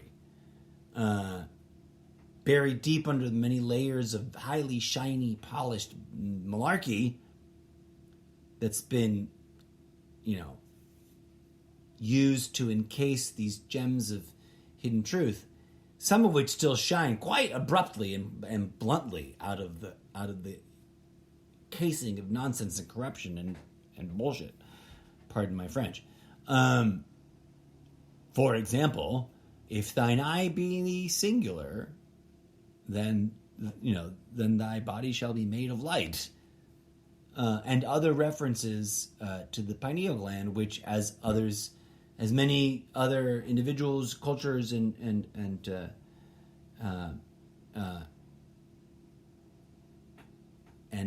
philosophers from different times and places have pointed out, is a curious structure that the pineal gland is a curious structure that some have said is the very, place where the soul and the body exist, are conjoined, are connected, whatever that means, etc., etc. So there must be a reason that there are these varying, interrelated cultural references to the pineal gland, to some sort of point in the human body where the divine and the mundane connect and animate the human body avatar, right? So this complex thing that I'm invoking, individual, collective, all-inclusive, species-wide, third eye opening, transformational healing, would be a healing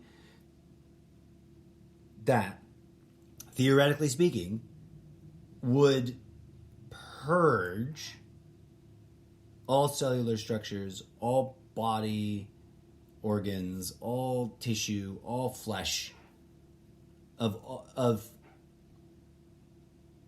dysfunction, disfigurement, and disease, right? It would also do whatever the equivalent is of like healing the mind of that body. And I put it that way because the mind is more complicated and not just limited to the literal cellular structures of the spongy tissue we call the brain, but is clearly deeply interconnected to that. And the brain is literally the place where we find the pineal gland, right? So if the pineal gland opens and it triggers a physical, electrochemical, spiritual, energetic, and metaphysical transcendent process that could be described as like a birthright thing, a birthright process, an organic phenomena that we could have, should have, would have been experiencing a long time ago, both as individuals and as a species collectively.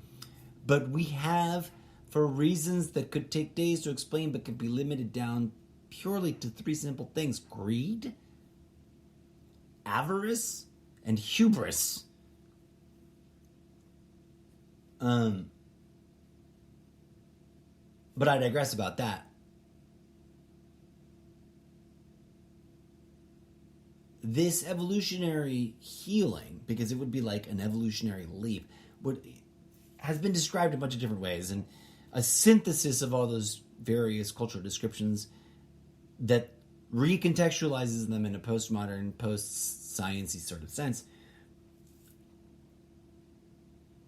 could be proposed in the following fashion. Some form of spiritual energies infuse the body at, emanating from the very liminal boundary point defined or described as like the subplank immersion immersion point of where matter vibrates into its smallest organized structures, right?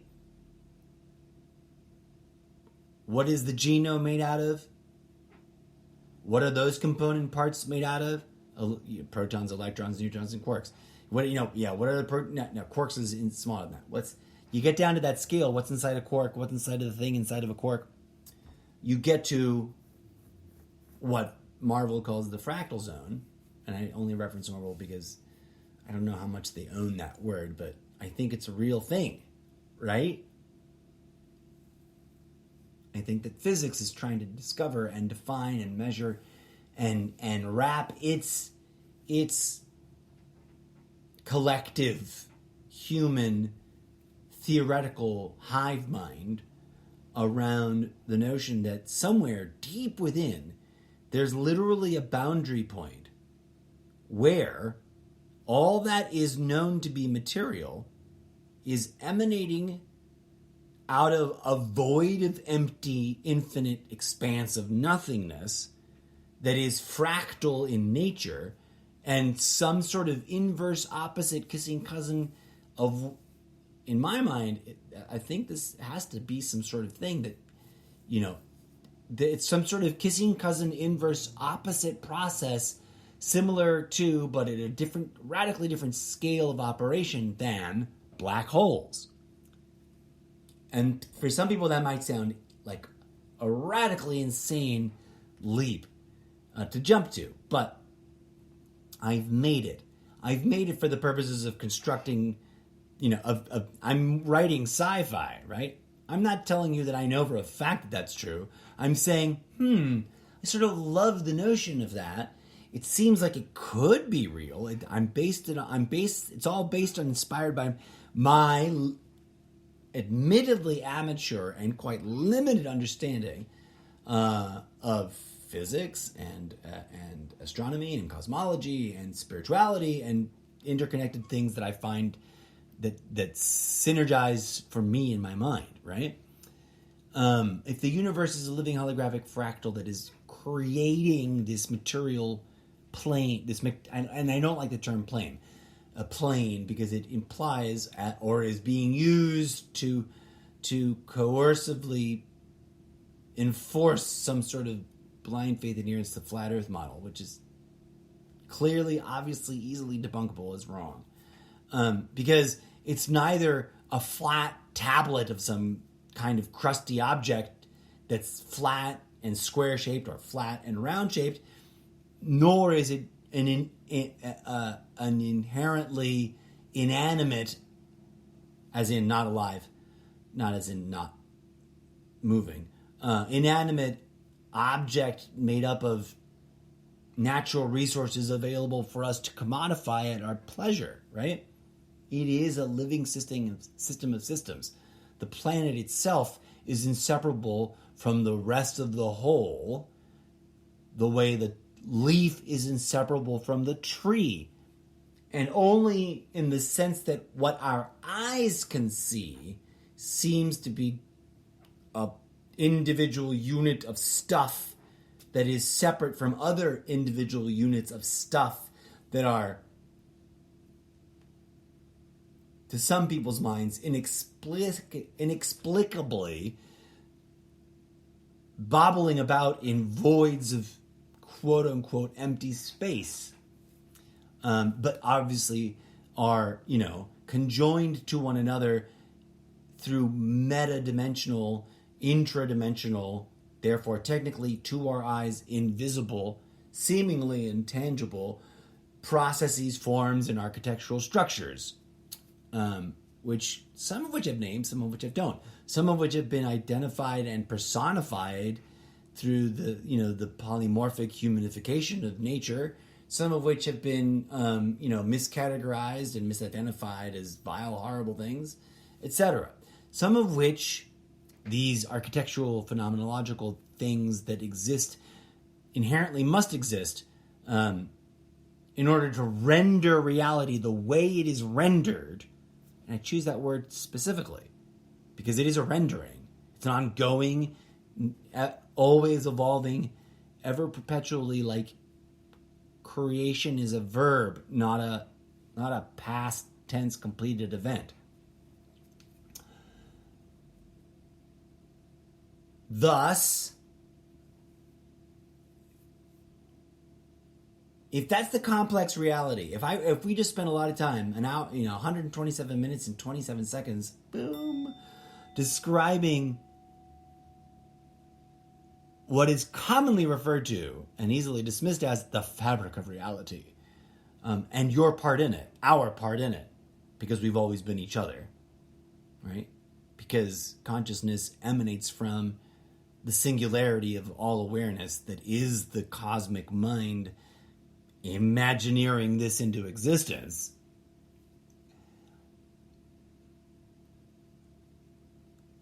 And our problems are creatures of, children of, and it's about to be 11:11. Lots of synchronicities on this podcast today. Boom. That's preemptive strike bell on for 11:11, which I was way too early. It's still totally way 11:10. Good morning, world. It's Tuesday, May 24th.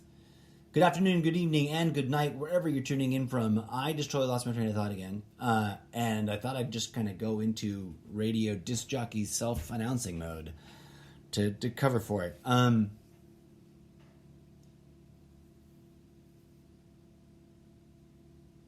All of that, everything I was just saying to describe the nature of reality in the theoretical, like, if it's true, and all of that contains within it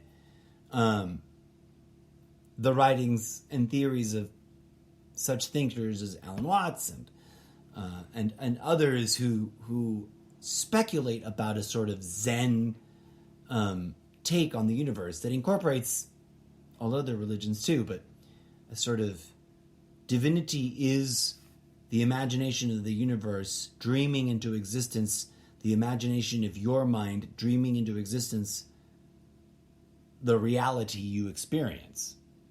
In a sort of, all of those are two-way mirrors, not a one-way workflow.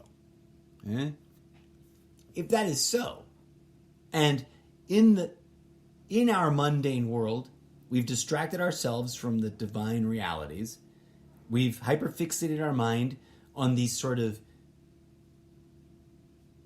toxic, unhealthy, diseased, corrupt, traumatized sub-aspects of our mind, sub-engines, sub-routines, whatever you want to call them. They are these components that are not the totality of our minds, but that has chosen to steal the identity of being the totality of our whole being.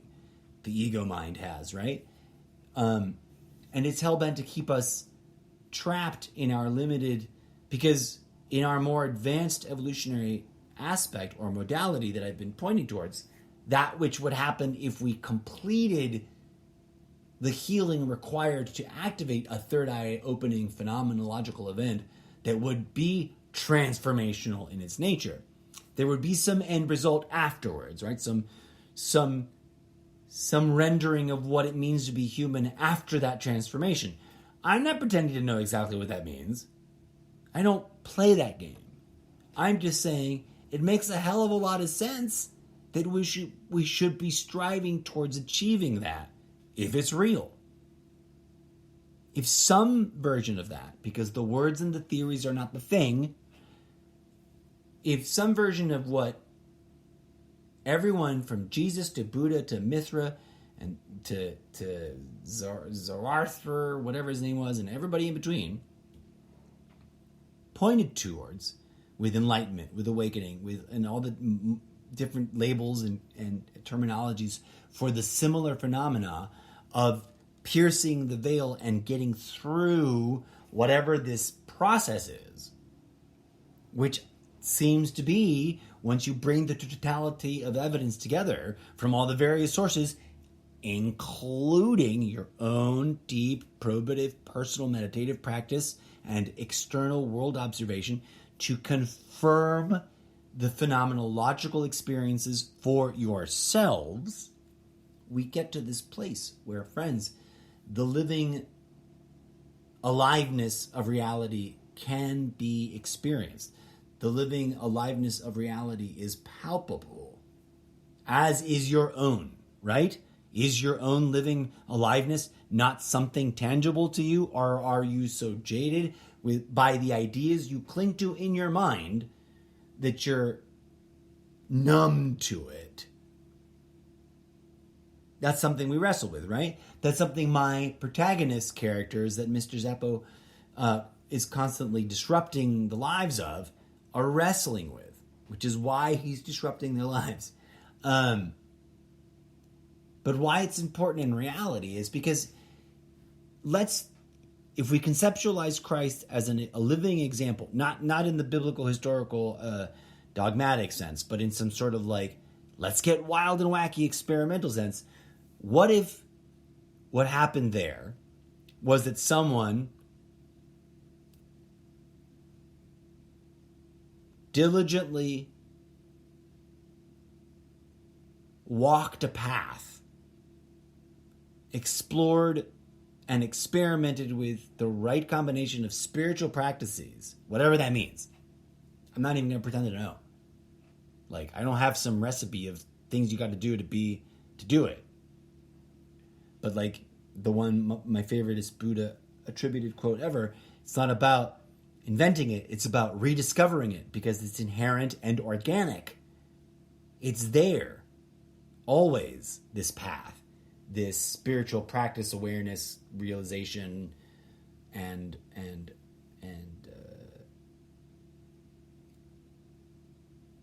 remembering of, right?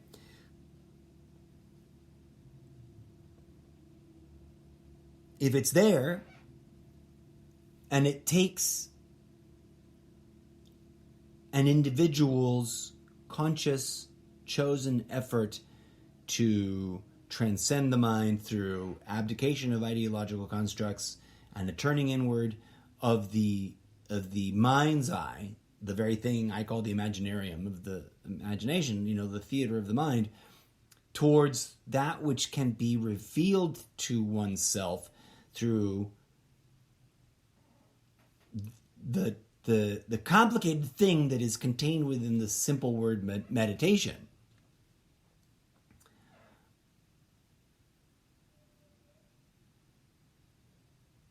Then the pursuit of that is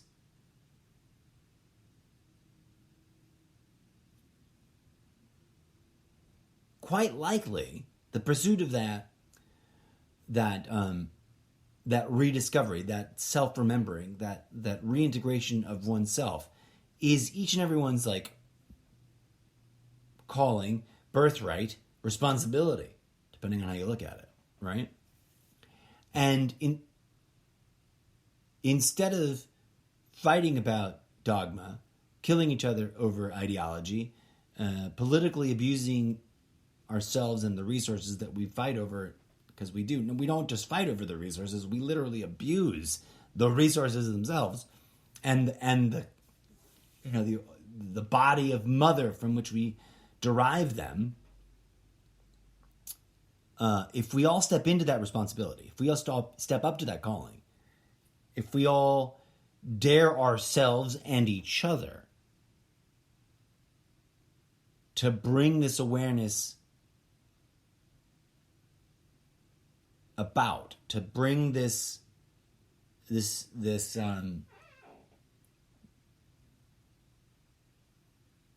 natural, organic, inherent, naturally occurring, which is sort of a redundant thing to add in there because I've already used the word natural, organically occurring phenomena to the test, to verify it, to confirm it. And in that process, trigger exponential progress or exponential momentum towards that healing, right? Now, some may still be stuck on the use of all these words, like how can societal problems be solved by healing? I mean, to some it's kind of obvious. To some it's something right in the middle, and they're having moments of like, oh yeah. And there's experiences happening everywhere in between. But let's consider that, right? Like, what problem would be, is there a problem in the world that would get worse if the human species healed itself? Once you ask it that way, it becomes kind of silly, huh? So I humbly submit to you, friends. Now, I realize, and I've disclaimed repeatedly, and I'll disclaimer again for you now in the moment, I realize I could be wrong. I don't pretend to be 100% sure about anything. I realize I could be being misled. I realize I could be just flawed in my own rationale and conclusions. But I humbly submit to you, it's worth the effort to join with one another in the individual and collective exploration of these ideas and of this theory, so that we may hopefully bring about real, tangible, positive, healing change in the world. Because I don't see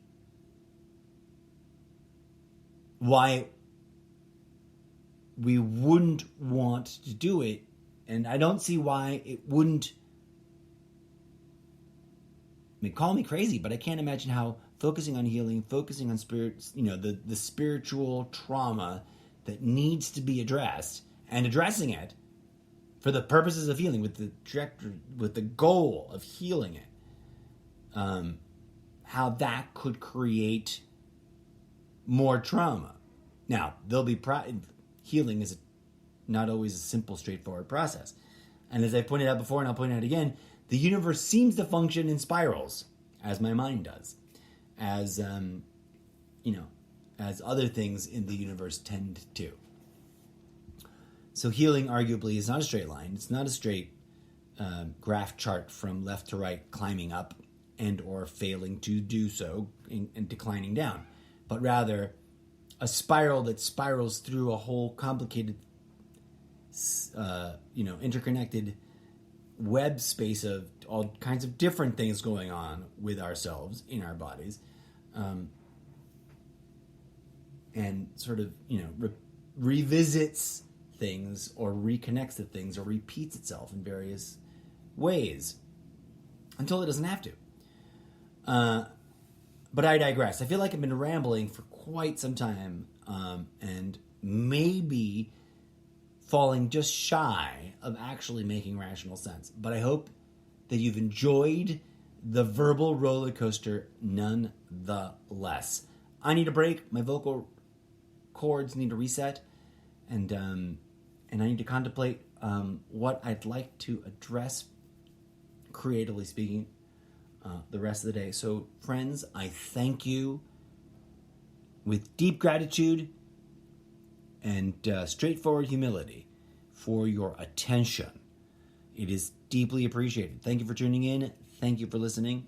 I encourage you now to go off and give yourself space to encounter the silence in yourself and contemplate these things by not thinking about them in sentences, but feeling them out, letting them sit in your mind, letting them reside in your body, letting them resonate in your soul. And always with the inward eye turned towards center, and the welcoming of, revelation. Revelation, again, is not something that happened in the past. It's not some document that was written down. Revelation is the moment by moment spiritual unfolding of image and intuition and understanding, right? Where do memories come from? Where do new ideas come from? Where do recipes for, dishes that have never been done before come from? They are revealed through revelation, deep within and behind the ego personality construct, in the deep, complex, multi-dimensional, holographic, magnoresonant, energy, holographic computational field that is invisibly beyond and not contained just inside the skull, but is the field of phenomena that is the collective, hyperspace process. It's a process occurring in hyperspace, that which we call our mind. As crazy and mind-boggling as that is, I propose to you, dear friends, and that pace, that process that seems to be happening in some kind of multidimensional hyperspace is as much the cause of the body as is anything else.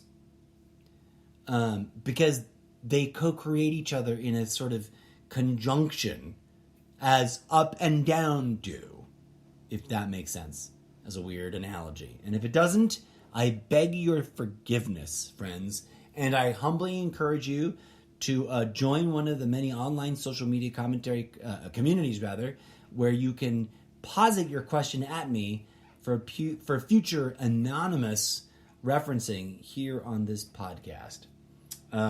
Curious to get engaged, become part of the community, support the show and myself as a creative, whatever you want to call me, whatever this is that I'm doing. Please do swing on by and drop on in and roll on through solo.to/Mr. Zeppo and click on all the things. Thank you so much. I'm going to leave it at that with another little bit of music and then the outro. Actually, I'm just going to go straight into the outro and save the music for another episode. Peace out.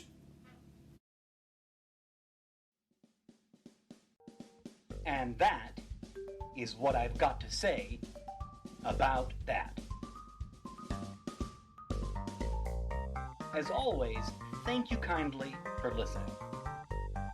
This has been the Almost Daily Zencast, with your humble host, the incorrigible Mr. Zeppo. Until next time, may peace, love, and grooviness blossom in your heart.